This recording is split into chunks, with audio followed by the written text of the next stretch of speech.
meeqaa carqii tiraasii fi carqii firaashii 12 fi carqii firaashii 4 qarshii kuma meeqaa horii jettan jechuudha.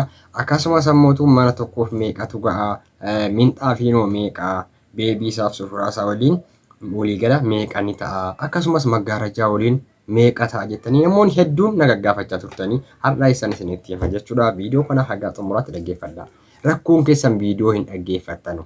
Dhugaan isin jedha viidiyoo dhaggeeffattanu daftanii waa gaafattu. Viidiyoo kana isaa keessatti waa hedduu himeetiin jira. Kanaaf viidiyoo kana sirriitti dhaggeeffadhaa. Isin fayyadaa haga xumuraatti dhaggeeffadhaa. Wanti gaafisiitti ta'e yoo jiraate komentii naa barreessaa isin jedha. Haga xumuraatti na waliin turaa. Chaanalii kana namni subscribe godhe subscribe godha. Please subscribe tuqaa. Namni viidiyoo ilaaluu fi namni subscribe godhaa waliin madaalu waan ta'eef subscribe godhaa isin.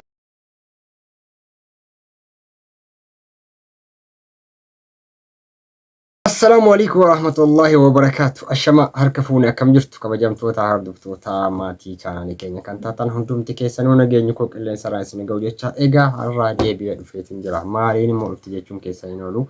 Viidiyoo kan isa gadhiise irratti namoonni hedduun gaafii gaafata turtanii akkasumas minxaa fi meeqaa warri jettan jechuudha. Carqii tiraasii carqii firaashii kalara hedduu jira jechuudha. Isan adda isiniif baasa. Oli aanaaf gadi aanaa qaba. Akkasumas firaashii isaa tiraasii isaa inni qaba jechuudha. Kanaaf haga xumuraatti yoo isinii danda'a viidiyootti kan dhaggeeffadhaa. Laayik sheer gochuu hin dagatina. Waliifillee sheerii godha. Namoota waan akkasii fedha qaban yookaan ammoo biyya alaa jiraatanii maatii ofii sarpiraayiz godhuu barbaadan yoo jiraatan sheeriitti naaf godhaa jechuudha. Namoonni hundinuu dhufee fayyadamu wal fayyadu.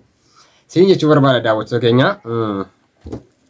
Gaggabaabseetuma yeroon gama dhimma har'aa dhufeetti deebi'u tokkoffaa irratti carqii tiraasii fi carqii firaashiidha kan hojjetamu jechuudha malee Arabiyaa isa guddaa miti hubadhaa. Arabiyaa isa guddaa isa kuma dhibbaa miti. Isa namoonni haqni isaa hin qabne isa akkasii xiqqoo kan gatii gadi aanaadhaan maatii keessanii hojjechiisuu ni dandeessu jechuudha. Isinii galee kanaaf iyyuu jalqabarraa haga xumuraatti amma danda'ame tokko isin ibsuuf yaala. Jalqabarratti inni akkasii kuni qarshii 17,500 meeqan isaati carqii firaashii 12 fi carqii carqii firaashii 4 fi dhaggeeffadhaa carqii tiraasii 12 qarshii 17,500 isin gadi yaada. Inni akkasii kun ammoo qarshii 8,500 inni xiqqoosii haaraadha waan reefuu dhufeedha. Baay'ee waan jiru ammallee reefu kan inni jalqabe jechuudha. Arabiyaan isaanii majlisiin gurguddaan isaa yoo dhiyoo hojjetamuu jalqabe inni qarshii 8,500 meeqan isaa carqii tiraasii 12 fi carqii firaashii 4 jechuudha. Guutuu tokko jedhama. Alafarra shamuu dhaqee saafii jala. Sababni isaas firaashiin tokko tiraasii 3 nyaata jechuudha. Kanaaf yeroo ajajettanu faallaa gochuun qabdanu. Fakkeenyaaf firaashii 3 godhee isa kaan immoo kan tiraasii immoo 12 yoo godhettani faallaa isin jalaa ta'a. Tiraasiin tirfiitaa jechuudha. Firaashii tokko irratti tiraasii 3 barbaachisa. Kanaaf daawwattoota keenya carqii tiraasii carqii firaashiin kun sadarkaa 3tu jira. Sadan keessaa 2 isinitti himeetiin jira. Tokko tafaa akkuma nama isiniin jedhe nama qarshii 8,000 fi 500 jechuudha hubadhaa. Gatii gaafachuu barbaadu hundi keessan garuu namoonni hedduu yeroo sooshaal miidiyaa irratti waa poosti godhanii gatii isaa kallattiin hin himan jechuudha. Amma namni keessoon dhaqee ittiin haasa'utti. Anillee akkasiin ture. Kanaaf iyyuu waa isin gaggaafattaniif abbaan fedha qabu ni dhufa waan ta'eef wanta isin dhosoo hin jiru jechuudha. Kanaan hojjechiifatu. Yoomuu manni keessan guddaa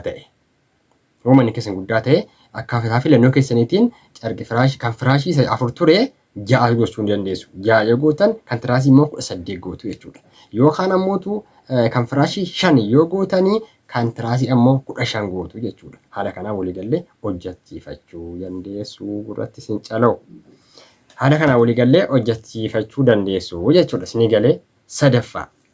Inni akkasii kun ammoo warra duraaniiti. Karaa adda addaa jira baay'ee bareeda. Diizaayinii akka poostaa godhamee ni hojjetama.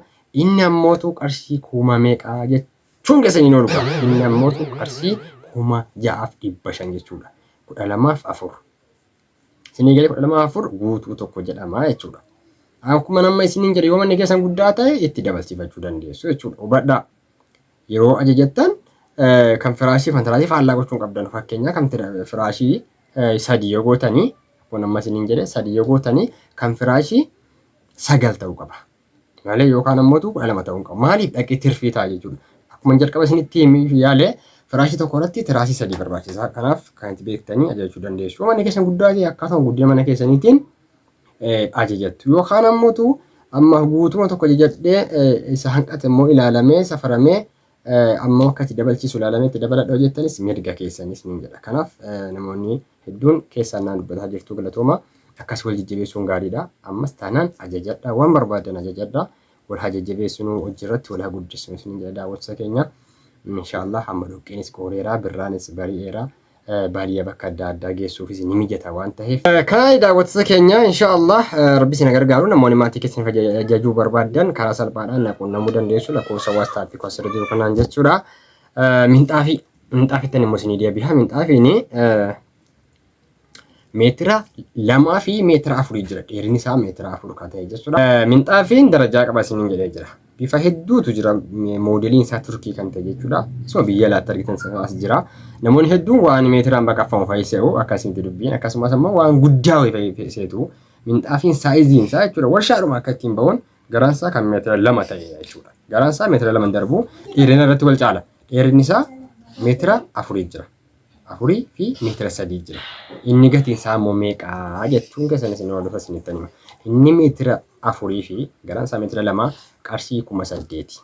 Indoom duraan baay'ee qaalii ture gara 11,000 galee ture barana ganna baranaa jechuudha. Baay'ee minxaafiin qaalii ta'e ture gatiin isaa. Amma immoo qarshii 8,000 yookaan akka rabe 7,500 waan akkasiitiin bitama jechuudha. Inni ammootu meetira 3 fi meetira 2 ta'e jechuudha. Inni ammootu qarshii meeqa jedhuudha? Meeqa? Inni ammootu qarshii 6,500 haga 6,000tiin ni bitama jechuudha. Bahee gatiin isaa gadi bu'ee ture. Innis duraan gatiin isaa ol ka'ee ture haga qarshii 7,500 galee ture jechuudha. Kanaaf gadi bu'ee jira. Homaa hin jiru jechuudha. Kanaafiyyuu haala kanaan ajajachuu dandeessu. Komboleettii isaa yoo barbaadanis bifa wal fakkaataa ta'een akkuma kana sasanitti jechuudha. Bifa wal fakkaataa ta'een ajajattanii minxaafii carqii firaashii sana fakkaatu akkaataa walirraa bareeduun ajajachuu ni dandeessu isin jedha. Daawwattoota keenya waan dhaggeeffataniif galatooma. Gaafa biraa yoo qabaattan gaafadha. Koomeentii irratti yaada keessan naa barreessaa. Ammas taanaan waatsaappii irraa na argachuu dandeessu. Namoonni keessaan na dubbataa jirtanis ajajachuu ni dandeessu. Birraan bareeraa maffataa zanaa jettanii maatii keessan sarpiraayis gochuu ni dandeessu isin jedha. Daawwattoota keenya galatooma ajajadhaa. Waan barbaaddan ajajadhaa. Waan gaafii isinitti ta'e yoo jiraate na gaafachuu ni dandeessu isin jedha. Yeroo hedduun keessan na beektu jedheeti yaada. Ijoolleen baay'een na beeku wallaanii kanarraani. Akkasii daawwattoota keenya wanti isiniif hin galle yoo jiraate gaafadhaa. Waan feetan na ajajachuu dandeessu isin jedha. Of jajoo ta'uu hin taane ijoollee hedduun ajajatanii qodaalee kan biraa qaban jiru jechuudha. Wallaahi of jajoo fedhu gaadhaan koo garuu namni nama jajoo yoo fi immoo of jajoo wayyuu warri na biraa qabdanis yeroo dhiyootti qodaan keessan maatii keessan bira ni gahaa absuurumaa isin jedha. Akkanaan hojjedhu akkaataa filannoo namaatiin filannoo fakkeenyaa nam tokko haala qabdii ergee torban hadhaan fudha yoo jedhe torban hadhaatti ni xumuramaaf. 10 hadhaan fudha yoo jedhe 10 hadhaatiin xumuramaaf. Yoo kana immoo ji'a tokko booda fudha yoo jedhes haga ji'a tokkooti. Waa isinitti immoo tokko wayii haga har'a waggaa 2 deema.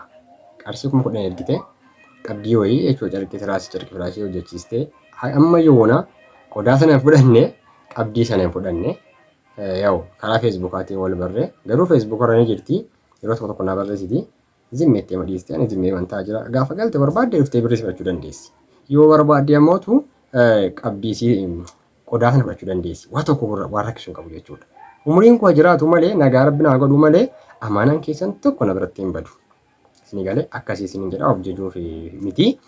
Ammas taanaan namoonni fedha qabdan naquun nama waatsaappidhaanii ajajadhaa isin jedha. Yeroo gaarii qabaadhaa isin jaalladhaa. Like, share, subscribe gochuu hin dagatinaa. Bye.